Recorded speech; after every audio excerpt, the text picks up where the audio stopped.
Hello students, welcome to my YouTube channel. हमने English olympiad workbook जो कि class third की है वो सॉल्व करना स्टार्ट की थी। चैप्टर नंबर 5 तक हम सॉल्व कर चुके थे। आज हम चैप्टर नंबर 6 से स्टार्ट करेंगे जो है हमारा नाउन्स एंड प्रोनाउंस। लेकिन क्वेश्चंस स्टार्ट करने से पहले हम नाउन्स पढ़ेंगे कि नाउन्स होते क्या हैं। ठीक है, तो चलिए स्टार्ट करते हैं।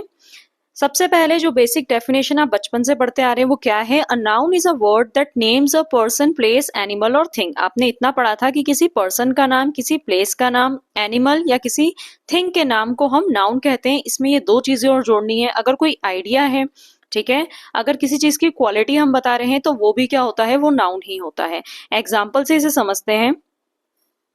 देखिए, पर्सन की अगर मैं बात करूं तो टीचर, जैसे कि मैं, ठीक है, राम, तो ये हो गए पर्सन के नेम। तो आप ये क्या कहलाएंगे? आपके नाउन कहलाएंगे। प्लेस में स्कूल, इंडिया, ठीक है, ये प्लेसेस हैं। एनिमल में कैट, लॉयन। थिंग में book, table. Okay, idea, concept, idea जैसे कि जस्टिस का आइडिया कि सबको एक समान सब चीजें मिलनी चाहिए, सबको सब चीजों का अधिकार होना चाहिए। किसी के साथ कुछ बुरा हुआ तो जस्टिस का आइडिया है कि हाँ, इसे क्या मिलनी चाहिए? जस्टिस मिलनी चाहिए। ठीक है, आजादी, फ्रीडम। ठीक है, पहले हम क्या थे? गुलाम थे, फिर हम हमारा हम आइडिया आया हमें कि हमें इसके लिए लड़ाई करनी है और हमें आजादी को जीतना है। ठीक है, हमें आजाद होना है। तो ये एक प्रकार के क्या है? आपके आइडिया है। हैप्पीनेस, ठीक है, खुशी। क्वालिटी की अगर मैं बात करूं तो सॉफ्टनेस, हार्डनेस। ठीक है, जैसे कि कोई चीज सॉफ्ट है तो उसकी सॉफ्टनेस, ये उसकी क्वालिटी है, तो ये भी एक प्रकार से क्या हो जाएगा? नाउन कहलाएगा। अब अभी जो हमें काम आने वाले हैं, नाउन तो हमने समझ लिया, लेकिन अभी हमें उसके टाइप्स ध्यान से समझना है क्योंकि क्वेश्चंस में ये हमसे पूछे गए हैं। आपको आइडेंटिफाई करना है कि कौन सा टाइप का नाउन है। ठीक है, तो सबसे पहला टाइप है आपका कॉमन नाउन। कॉमन नाउन क्या होता है? A common noun is a name common to any and every person or thing of the same kind in general. For example, example से समझते हैं। जैसे मैंने अभी बोला था पर्सन, पर्सन में टीचर हो गई, ठीक है, राम हो गया। तो राम, राम तो एक प्रॉपर नाउन हो गया। राम, जैसे मैंने क्लास में मैं पढ़ा रही हूँ, मैंने बोला राम स्टैंड अप, तो क्या पूरी क्लास के बॉयज या गर्ल्स स्टैंड खड़े होंगे? नहीं, सिर्फ राम खड़ा होगा। ठीक है, तो वो हो जाएगा आपका प्रॉपर नाउन। लेकिन अगर मैं बोलूँ बॉयज स्टैंड अप, ठीक है, तो इसका मतलब क्लास में जितने भी बॉयज है वो सारे क्या हो जाएंगे? वो सारे खड़े हो जाएंगे। एक और एग्जांपल देखते हैं। जैसे मैं बोलूं गर्ल, ठीक है, गर्ल, तो गर्ल में इस दुनिया की जितनी भी गर्ल्स है, मतलब ये जो गर्ल वर्ड है ये सब में क्या है? कॉमन है। मैं भी गर्ल हूँ, ठीक है, आप में से जो भी लड़कियां इसे सुन रही वो भी गर्ल है, तो कौन सी गर्ल की बात कर रही है पता नहीं चल रहा है। तो गर्ल वर्ड क्या कहलाएगा? आपका कॉमन नाउन। ठीक है, एग्जाम्पल देखते हैं। सिटी, तो बहुत सारी सिटीज है, कौन सी सिटी की बात कर रही हूँ नहीं पता, तो सिटी वर्ड क्या हो गया? आपका common noun. Country, boys, continents, continents. Okay, तो इस प्रकार से होते हैं आपके कॉमन नाउन। अब हम आ जाते हैं इसी का opposite, proper noun. Proper noun क्या हो जाता है? जब हम किसी पर्टिकुलर पीपल, प्लेस, एनिमल या थिंग की बात कर रहे हैं। ठीक है, और एक ये समझ लीजिए हिंट है प्रॉपर नाउन को पहचानने की। एग्जाम में जब आपको क्वेश्चन आता है कि बताइए कॉमन नाउन कौन सा है, प्रॉपर नाउन कौन सा है, तो प्रॉपर नाउन भले ही सेंटेंस के बीच में भी आ रहा हो, उसका फर्स्ट लेटर कैपिटल होता है। ठीक है, जैसे यहाँ पे मैंने लिखा था सिटी, सिटी मतलब वो कौन सी सिटी। ठीक है, अब यहाँ पे मैंने प्रॉपर नाउन लिखा है इंदौर, तो इंदौर से आपके दिमाग में कोई दूसरी सिटी नहीं आएगी, इंदौर ही आएगा। अगर मैं बात करूं कंट्री, तो बहुत सारी कंट्रीज हैं, लेकिन अगर मैंने बोल दिया इंडिया, तो इंडिया क्या हो जाएगा? आपका प्रॉपर नाउन। ओके, बॉयज में जैसे मैंने अभी एग्जांपल दिया था तो सारे बॉयज आ गए, लेकिन अगर मैं एक नाम दे दूं रवि, तो सिर्फ रवि की बात हो रही है। कॉन्टिनेंट 7 होते हैं, लेकिन हम कौन से कॉन्टिनेंट में रहते हैं? एशिया में। ठीक है, तो एशिया जो हो गया वो आपका प्रॉपर नाउन हो गया। ओके, चलिए अब अगला नाउन पढ़ते हैं हम, कलेक्टिव नाउन। कलेक्टिव नाउन क्या होता है? Collective noun denotes a number of people or thing grouped together as one complete whole. ठीक है, जैसे क्लास में, आपके क्लास का ही एग्जांपल लेते हैं। क्लास में कुछ 30-40 स्टूडेंट्स होते हैं, ठीक है, तो पूरे 30-40 स्टूडेंट से मिलके क्या बनी? ये क्लास बनी। तो जो क्लास वर्ड है ये आपका कलेक्टिव नाउन हो गया है। ठीक है, जैसे मैंने बोला class third A, class third B, तो ये डिनोट कर रही है कि थर्ड ए में ये 40 स्टूडेंट्स और थर्ड बी में दूसरे 40 स्टूडेंट्स है। ठीक है, तो वो उस ग्रुप का नाम हो गया क्लास। चलिए, अब गेम्स तो आप सबको बहुत पसंद होंगे, तो आप क्रिकेट वगैरह देखते ही होंगे। तो क्रिकेट की जो टीम रहती है उसमें प्लेयर्स रहते हैं। ठीक है, तो एक पर्सन को तो मैं प्लेयर बोलूंगी, लेकिन उस पूरे ग्रुप को हमने क्या बोला है? टीम। ठीक है, उसके बाद में आ जाता है आपका फ्लाइट और क्लास, तो मैं आपको पहले ही समझा चुकी हूँ। फ्लाइट किसके लिए यूज होता है? फ्लाइट जैसे कि फ्लाइट ऑफ बर्ड्स, बटरफ्लाइज। ठीक है, मतलब बटरफ्लाइज का जो पूरा ग्रुप होगा, या आसमान में जो पूरा झुंड देखते हो आप बर्ड्स का उड़ते हुए, तो उस पूरे ग्रुप को आप क्या बोलोगे? फ्लाइट बोलोगे। ओके, चलिए ये 3 हो गए। अभी मैंने सारे नाउन्स नहीं समझा रही हूँ मैं, जितने आपको इस चैप्टर में काम आएंगे सिर्फ उतने नाउन्स मैं अभी आपको समझाने वाली हूँ ताकि आप कंफ्यूज ना हो, ठीक है। एब्स्ट्रैक्ट नाउन क्या होता है ये ध्यान से समझना, ये आपके लिए नया है। It is a word that refers to a concept, idea, emotion, quality or state that cannot be perceived through the 5 senses. ऐसी कोई भी चीज जिसे आप अपने 5 बॉडी सेंसर्स की मदद से, मतलब एक प्रकार से ना आप देख सकते हो, ना आप सुन सकते हो, ना आप छू सकते हो इन सब चीजों को, ठीक है, ना आप टेस्ट कर सकते हो। तो ऐसी कोई भी चीज क्या कहलाएगी? Abstract noun. एग्जाम्पल देखते हैं, जैसे कि मैं अगर बात करूं ऑनेस्टी की, ईमानदारी की, ठीक है, या मैं ऐसा कहूं कि मैं खुश हूं, हैप्पीनेस, ठीक है। तो क्या आप मेरी खुशी को मतलब आप देख सकते हो क्या? नहीं। आप क्या टच कर सकते हो? आप हाथ में ले सकते हो? नहीं ले सकते हो। आप मुझे देखोगे अगर अगर मेरे चेहरे पे स्माइल दिख रही है या चेहरे पे स्माइल नहीं भी दिख रही है और मैं अच्छे से बिहेव कर रही हूँ तो आप समझ जाओगे कि मैं बहुत खुश हूँ, ठीक है। अगर मैं बहुत ज्यादा ऐसे तेज तेज बोल रही हूँ, चिल्ला रही हूँ, तो आप समझ जाओगे कि मुझे गुस्सा आ रहा है, ठीक है। तो ऐसी चीज जिसे आप सिर्फ महसूस कर सकते हो, फील कर सकते हो, वो कहलाता है आपका एब्स्ट्रैक्ट नाउन। जैसे हो गई आपकी जस्टिस, मुझे जस्टिस चाहिए, ठीक है। तो जस्टिस कोई ऐसी चीज नहीं है कि आपने मांगी और मैं आपको हाथ में दे दूंगी, ओके, इसे आप फील कर सकते हो। आगे फ्रीडम, आजादी चाहिए, ठीक है। तो फॉर एग्जाम्पल मैंने आप पे बहुत सारे रेस्ट्रिक्शंस लगा दिए, आपको ये नहीं करना, ये नहीं करना, वो नहीं करना, अगर मैं वो सब कुछ हटा दूंगी तो आप फ्री हो जाओगे, ठीक है। तो that is called as freedom. उसके बाद में आ गई आपकी डेमोक्रेसी। उसके बाद में आ गया एंगर। एंगर मतलब हो जाता है आपका गुस्सा, ठीक है, उसे आप फील कर सकते हो। जॉय, खुशी, ऑनेस्टी, ब्रेवरी, पॉवर्टी, ये सारे क्या हैं? आपके एब्स्ट्रैक्ट नाउन्स हैं, ठीक है। किसी की गरीबी, पॉवर्टी, तो पॉवर्टी आप उसको, उसके कपड़े, वो कहाँ रहता है, उससे आपको पता चल जाएगा कि ही इज पुअर, वो गरीब है, ठीक है। उसकी पॉवर्टी वगैरह ये सब चीजें आप फील कर सकते हो। पजेसिव नाउन्स क्या हो जाते हैं? नेक्स्ट आपके पजेसिव नाउन्स शोज ऑनरशिप और बिलोंगिंग। ऐसा मतलब जहां भी आप पोजेशन शो कर रहे हो, ठीक है, कि ये चीज इसकी है, ये चीज इसकी है, वो कहलाएंगे आपके पजेसिव नाउन्स। जैसे कि एग्जांपल से समझते हैं, my brothers laptop is very expensive. यहाँ पे किस चीज की बात हो रही है? लैपटॉप की बात हो रही है, लेकिन वो लैपटॉप किसका है? ब्रदर्स, ठीक है, ब्रदर का। ये एपोस्ट्रोफी एस का मतलब ये मत समझना कि एक से ज्यादा भाई, ठीक है। ब्रदर का प्लूरल जब आप लिखोगे तो आप एस इस प्रकार से एस लगाओगे, ठीक है। ये जो एपोस्ट्रोफी यहाँ पे नहीं आएगी जब आप प्लूरल बनाओगे तब। लेकिन अभी यहाँ पे जो ये एपोस्ट्रोफी एस, एक प्रकार से पजेसिव नाउन को पहचानने का एक तरीका ये है कि अगर एपोस्ट्रोफी एस आ रहा है, इसका मतलब क्या है? वो पजेसिव नाउन है, ठीक है। और ये तो हो गई सिंगुलर की बात। मान लीजिए किसी प्लूरल की बात हो रही है कि मेरे ब्रदर्स का लैपटॉप, अब आपका ब्रदर्स, ठीक है, मैंने क्या बोला? ब्रदर्स, मतलब मैं एक से ज्यादा भाइयों की बात कर रही हूँ, तो प्लूरल है तो फिर एपोस्ट्रोफी आएगी, एस नहीं आएगा, ठीक है।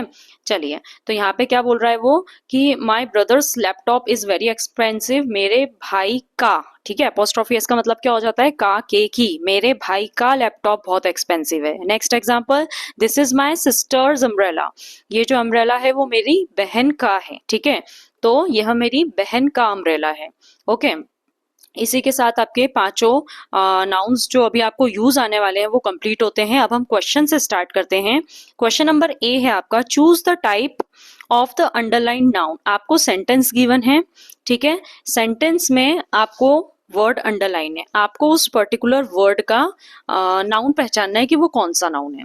तो सबसे पहला है आपका, there is a large crowd in the market on weekends. क्या बोल रहा है वो? पहले सेंटेंस समझते हैं कि वीकेंड्स पे मार्केट में बहुत ज्यादा भीड़ रहती है। क्राउड मतलब भीड़। अब यहाँ पे मार्केट वर्ड के नीचे अंडरलाइन है। अब आपको बताना है मार्केट वर्ड जो है वो कौन सा नाउन है। ऑप्शन ए है प्रॉपर नाउन, फिर common noun, abstract noun, collective noun. तो चलिए पहचानिए।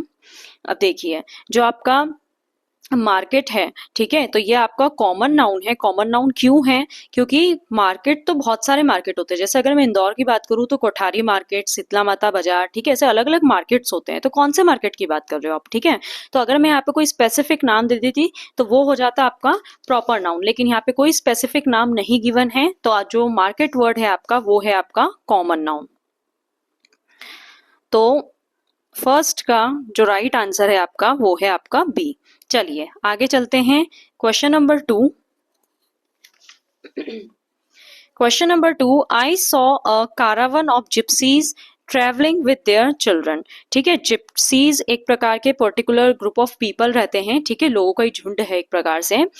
तो ये ऐसे लोग रहते हैं जो इनका कोई है ना फिक्स जगह नहीं रहती। जैसे अपन लोगों का फिक्स घर है, अपन दिन में कहीं भी जाए, रात को एक पर्टिकुलर जगह पे आएंगे, वहीं रहते हैं, अपनी अपनी फैमिली वहां रहती है, ठीक है, एक पर्टिकुलर जगह पे। जैसे मैं इंदौर से हूँ, ओके, तो यहाँ पे मेरा घर है। लेकिन जो कारावन में जो जिप्सीज रहते हैं, ये हमेशा क्या करते हैं, पूरा अपना फैमिली और सामान वगैरह लेकर एक जगह से दूसरी जगह ट्रेवल करते रहते हैं। कारावन क्या होता है, कारावन देखिए मैं आपको फोटो में दिखाती हूँ, इस प्रकार से इनके पास एनिमल रहते हैं, इसमें इनका सामान वगैरह रहता है, और ये हर थोड़े टाइम में अपनी प्लेस जो है वो चेंज करते रहते हैं, ठीक है, तो इसे कहते हैं हम कारावन।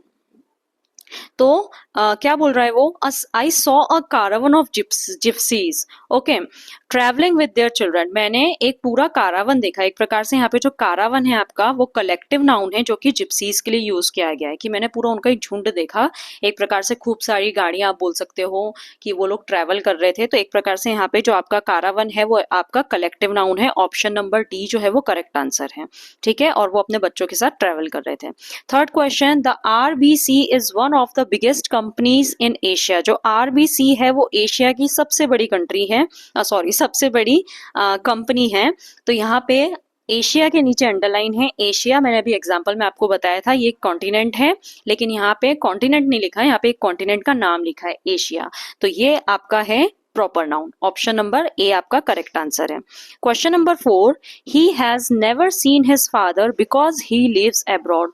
क्या बोल रहा है वो, कि उसने कभी भी अपने पापा को नहीं देखा क्योंकि उसके पापा जो है वो बाहर रहते हैं, विदेश में रहते हैं, ठीक है। तो यहाँ पे फादर के नीचे अंडरलाइन है, फादर है आपका कॉमन नाउन। अभी आप पूरे सेंटेंस में मत जाइए, आपको ऐसा लगेगा कि मैम उसके पापा की बात हो रही है, ठीक है, तो ये तो प्रॉपर नाउन होना चाहिए।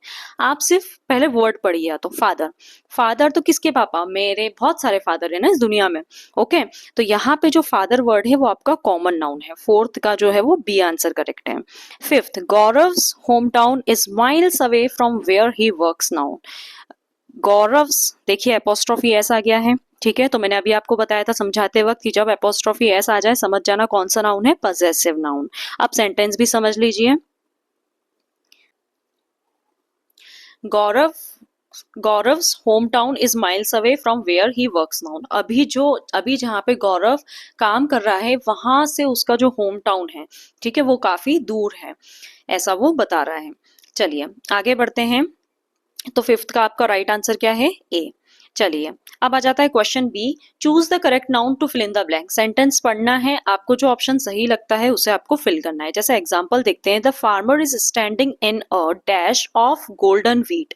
अब देखिए व्हीट पकने के बाद जब खेत में उगता है और जब पूरा पक जाता है, बिल्कुल कटाई के लिए तैयार, हार्वेस्टिंग के लिए तैयार हो जाता है, तो वो बिल्कुल पूरी फील्ड आपको गोल्डन कलर की दिखेगी, ठीक है। तो अब देखिए इसमें थोड़ा लॉजिकली चलना है, आपको मीनिंग पता होना चाहिए। गार्डन में तो व्हीट उगेगा नहीं, फॉरेस्ट में व्हीट उगेगा नहीं, ठीक है, पोंड तालाब में व्हीट उगेगा नहीं, तो राइट आंसर क्या होगा आपका, सी, फील्ड, फील्ड में उगेगा, ठीक है। तो इस प्रकार से आपको सोच समझ के ऑप्शंस पे टिक लगाना है। क्वेश्चन 6 पे चलते हैं। The dash of ships sailed across the ocean.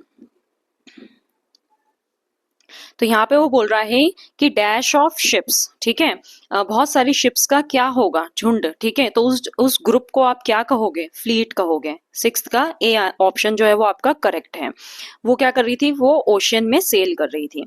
तो बी ऑप्शन है आपका group, colony, team, team players के लिए यूज होता है, ठीक है, इस प्रकार से आपको पता होनी चाहिए। कॉलोनी एंड्स के लिए यूज होता है जहां तक मुझे ऐसा याद है, ठीक है, तो इस प्रकार से आपको नेम याद होना चाहिए। तो शिप्स के ग्रुप को हम फ्लीट बोलते हैं। सेवेंथ है आपका, her dash was evident in everything she did. क्या बोलना चाह रहा है कि वो जो भी करती है उसमें क्या दिखता है हमेशा। आप देखिए 4 ऑप्शन गिवन है, ध्यान से समझना। पहला है आपका काइंडली, फिर बी है आपका काइंडनेस, सी है काइंडर, डी है काइंड। तो एक बात तो पक्की है कि यहाँ पे काइंड वर्ड आएगा। काइंड का मतलब होता है दया, ठीक है, तो उसकी जो मतलब वो बहुत दयालु है, तो वो कुछ भी काम करे उसमें उसकी दया दिखती है कि हाँ यार ये इंसान जो है ये बहुत ज्यादा दयालु है। अब यहाँ पे आपको कौन सा वाला काइंड चूज करना है वो ध्यान से समझना। जो ये आपका काइंड है, ये आपका डी ऑप्शन की बात कर रही हूँ, ये काइंड आपका एक एडजेक्टिव है। उसी का अगर मैं एडजेक्टिव की 3 डिग्रीज होती है, तो जो कंपैरेटिव डिग्री रहती है वो होती है काइंडर, जिसमें हम 2 लोगों को कंपेयर करते हैं कि ये इससे ज्यादा काइंडर है, इस प्रकार से, ठीक है। काइंडली जो है वो एडवर्ब होता है, कि जैसे मैं बोलूँ काइंडली ओपन द डोर, मतलब मैं यहाँ पे पोलाइट रिक्वेस्ट कर रही हूँ कि गेट जो है वो खोल दीजिए। और काइंडनेस जो है ये आपका नाउन है, ठीक है। तो एब्स्ट्रैक्ट नाउन है, क्वालिटी है, क्या क्वालिटी है उसकी कि वो बहुत दयालु है, यहाँ पे एज अ क्वालिटी ये जो है आपका एब्स्ट्रैक्ट नाउन है, और आपका ऑप्शन नंबर बी जो है वो करेक्ट है।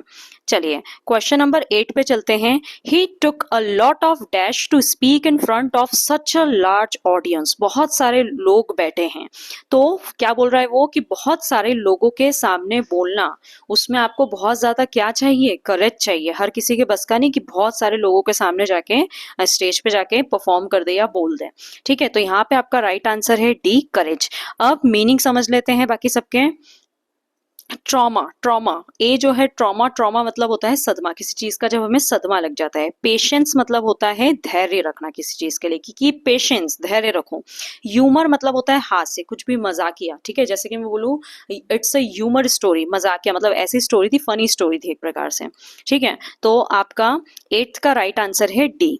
Question number 9, the dash ran quickly to the forest out of fear.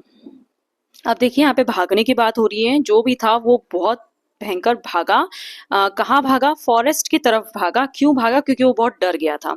अब देखिए 4 ऑप्शन है। बर्ड, तो बर्ड तो भागेगा नहीं, रैन की बात हो रही है। पर्सन, पर्सन अगर डरेगा तो वो और जंगल में क्यों अंदर भागेगा। ठीक है, फिर आपका डी ऑप्शन है रोड, रोड पे तो हम भागते, रोड नहीं भागती है। ठीक है, फिर आपको ऑप्शन सी है डियर। ठीक है, तो यहाँ पे डियर जो है आपका हिरण, वो ऑब्वियस सी बात है वो डरा होगा तो वो फॉरेस्ट में छुपने के लिए अंदर भागा होगा। तो 9th का जो आपका करेक्ट आंसर है वो है आपका सी। चलिए आगे बढ़ते हैं। Question number 10, the dash were grazing in the field. अब इसे भी ध्यान से समझना। देखिए वर जो है, ठीक है, एक होता है वॉज और एक होता है वर। ठीक है, तो सिंगुलर के साथ में वॉज यूज होता है और प्लूरल के साथ में वर यूज होता है। ये बात आप ध्यान रखना, मतलब आपका सब्जेक्ट अगर सिंगुलर है, अब वो भी याद रखना। देखिए क्या कहना चाह रही हूं मैं कि यहाँ पे वर आ रहा है, यहाँ पे वर आ रहा है। ठीक है, वर प्लूरल के साथ यूज होता है। तो देखिए बुल जो है आपका सिंगुलर है, बफेलो जो है वो आपका सिंगुलर है। एक बफेलो और एक बुल की बात हो रही है, तो ए और बी तो आपका राइट आंसर हो नहीं सकता है। अब आ जाते हैं हम सी पे। बफेलोज जो है वो ग्रुप है, उसके बाद में हर्ड, हर्ड भी जो है वो एक कलेक्टिव नाउन है। ठीक है, अब हर्ड भी क्या है, कलेक्टिव नाउन है, मतलब बहुत सारे जो भी एनिमल था, हर्ड बहुत सारे एनिमल्स के लिए यूज होता है। ठीक है, तो हर्ड जो है वो एक प्रकार से बहुत सारे एनिमल्स को, मतलब कहना क्या चाह रही हूँ, जैसे कि मैंने बताया था आपको अ क्लास ऑफ स्टूडेंट्स। ठीक है, तो अ क्लास ऑफ स्टूडेंट्स की अगर मैं बात करूं तो स्टूडेंट्स भले ही प्लूरल है आपका यहाँ पे, लेकिन जब अब आपको पूरा तो दिया नहीं है कि हर्ड ऑफ बफेलोज। ठीक है, सिर्फ हर्ड दिया है। तो जब भी ये कलेक्टिव नाउन्स आते हैं तो उसके साथ में आपकी वर्ब जो है वो सिंगुलर आती है। ठीक है, मतलब आपको हर्ड को प्लूरल नहीं कंसिडर करना है। अगर बफेलोज लिखा है तो ये प्लूरल है, लेकिन जब करेक्टिव नाउन आ रहा है जैसे यहाँ पे हर्ड लिखा है, तो इससे आपको सिंगुलर करना है और इसके साथ में हमेशा वॉज आएगा, मतलब सिंगुलर फॉर्म ऑफ वर्ब आएगी। अगर मैं इज और आर की बात करूं तो यहाँ पे क्या आना चाहिए था, फिर इज आना चाहिए था। तो यहाँ पे एक ही ऑप्शन आपका प्लूरल हुआ, इस हिसाब से वो हो गया आपका option number C, buffaloes. Okay, अभी आप इतना समझिए कि यहाँ पे हर्ड नहीं आएगा, यहाँ पे आपका हर्ड के साथ में आपकी जो वर्ब है वो सिंगुलर आएगी, वॉज आएगी। ठीक है, तो यहाँ पे आपका जो राइट आंसर है वो है C, buffaloes. 11th, my dash and I are working on a new project together. मैं और मेरे माय डैश, मेरे डैश और मैं जो है वो एक नए प्रोजेक्ट पे काम कर रहे हैं। तो देखिए कोई नया प्रोजेक्ट ऑफिस की बात हो रही है एक प्रकार से, तो ऑफिस में क्या ड्राइवर के साथ काम करेंगे पापा, गार्डनर के साथ काम करेंगे या पेशेंट के साथ काम करेंगे, नहीं। जो ऑफिस में अपने साथ में काम करते हैं उन्हें हम कोलीग्स कहते हैं। ठीक है, तो 11th का राइट आंसर है आपका बी। 12th पे आ जाते हैं। She wore blue dash to the party, उसने पार्टी में ब्लू कलर की पैंट्स पहनी थी। अब देखिए पैंट्स, ट्राउजर्स जो रहते हैं आपके वो ऐसे पेयर में रहते हैं, मतलब इस प्रकार से 2 पैरों के रहते हैं। तो ये जो एक है इसे भी आप पैंट नहीं बोलोगे, इसे भी आप क्या बोलोगे, पैंट्स बोलोगे। वैसे इसके पहले वाले वीडियो में मैंने सीजर्स का बताया था, सीजर्स भी जो रहती है आपकी, ठीक है, कैची, वो इस प्रकार से 2 के पेयर में रहती है। तो एक भी है तो आप इसको सीजर्स ही बोलोगे, सीजर नहीं बोलोगे। ठीक है, तो यहाँ पे जो राइट आंसर है आपका 12th का वो है ए। Okay, pants.